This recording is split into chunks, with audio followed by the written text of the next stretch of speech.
Today's event here, it's a kind of a big happening in Cholamandali. You have transformed this event, has transformed this artist village today into the happening place.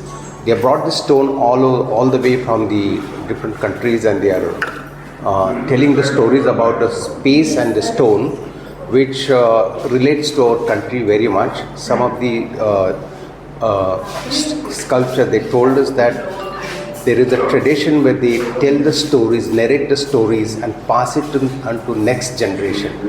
We do have that tradition in our country also. So I feel very closed and very associated with this the whole event today. It looks like coming home. It's like in my place, and Cholamandali is lit today. It's alive here. So wonderful event, I can say. It's happening in Cholamandali. My name is Sushant Pathak, and I'm a group CMO at StoneX.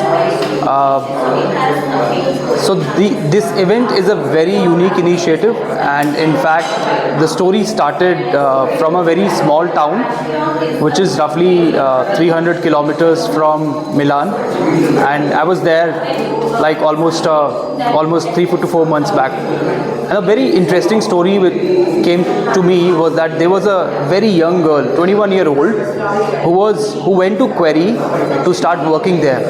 So imagine a 21-year-old girl who was working with artists, but then she said that I'm so much in love with stone, let me just go and work inside the quarry and see how the stone comes out.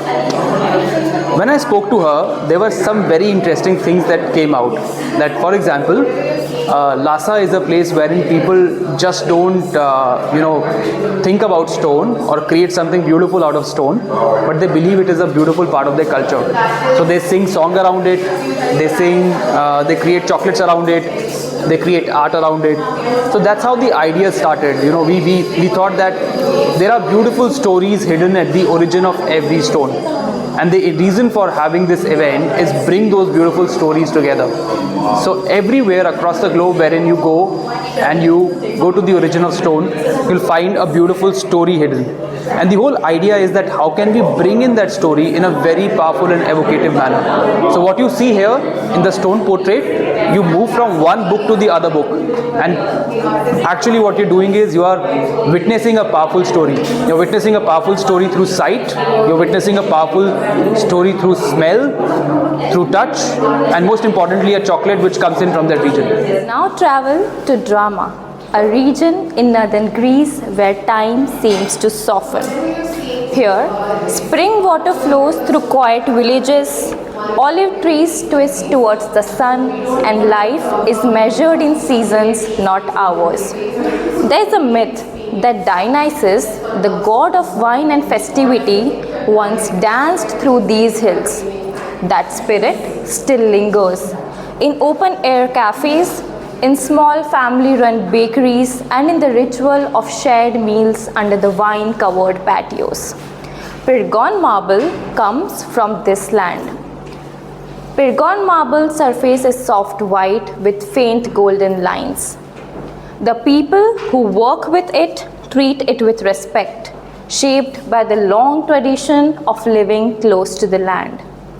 Before you move on, I invite you to taste Elysian Bite, a chocolate made with Greek olive oil, dark chocolate and sea salt. Created by ITC, it carries the essence of this place. Let me tell you something about Thasos, a quiet island in the northern Aegean, where time slows and traditions stay close to the earth.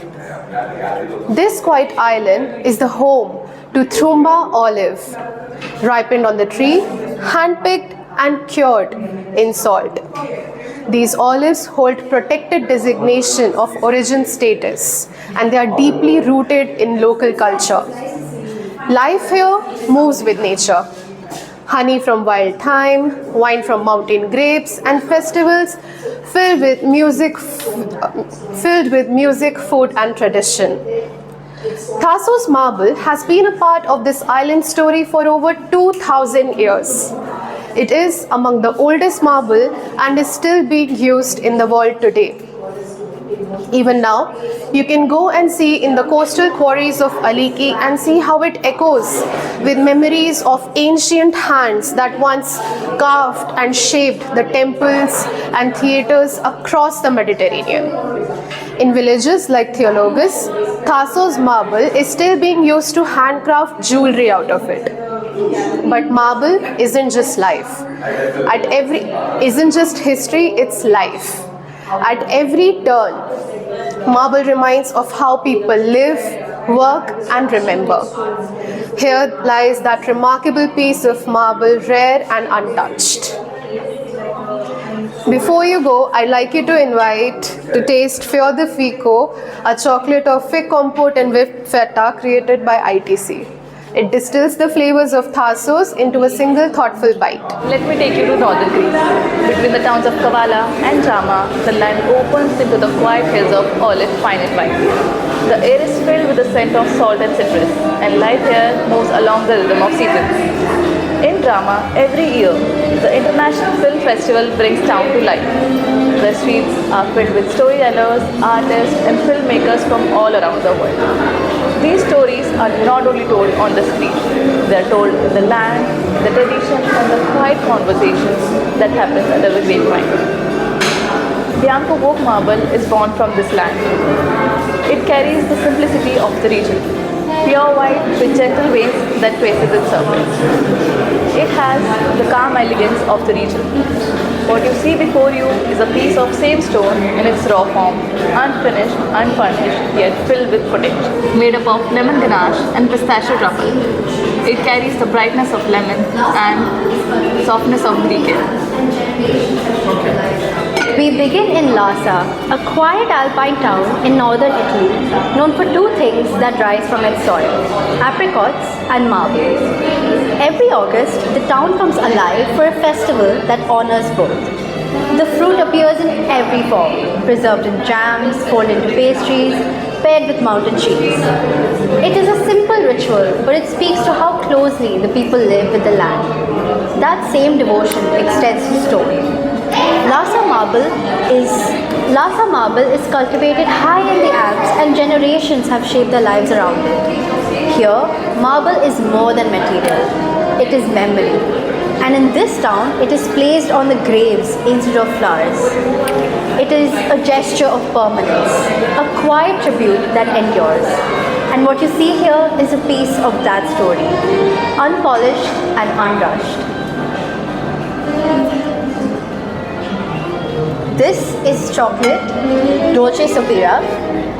It has flavors of espresso and cocoa, and it is created by ITC. We now arrive in North Macedonia, where the stillness of Lake Ohrid reflects a culture shaped by legacy. In this region, there are just two families who continue a centuries-old secret, the making of the Ohrid pearl. It's a guarded tradition passed from one generation to the next and never written down. Each pearl is not just an ornament, but inheritance. Here as well. It's not a resource, but it's a heritage. This stone is drawn from the same lands, that is cultivated from the same lands that has built the Ottoman monuments, the Byzantine churches.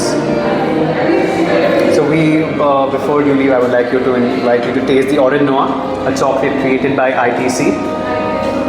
It draws inspiration from the region's traditional desserts. It is dark chocolate and roasted walnuts.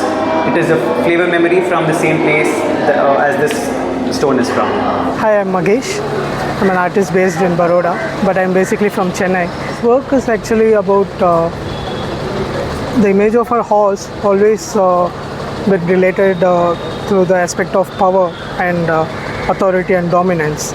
So the image of a broken warrior horse head, it symbolizes a fall of power, because power is always associated with the aspect of suppression as well. So the fall of a warrior horse head also symbolizes the rise of the suppressed as well. So I'm interested in this contradiction of the fall and the rise, the aspect of glory and at the same time the rise of the suppressed narratives. Yeah.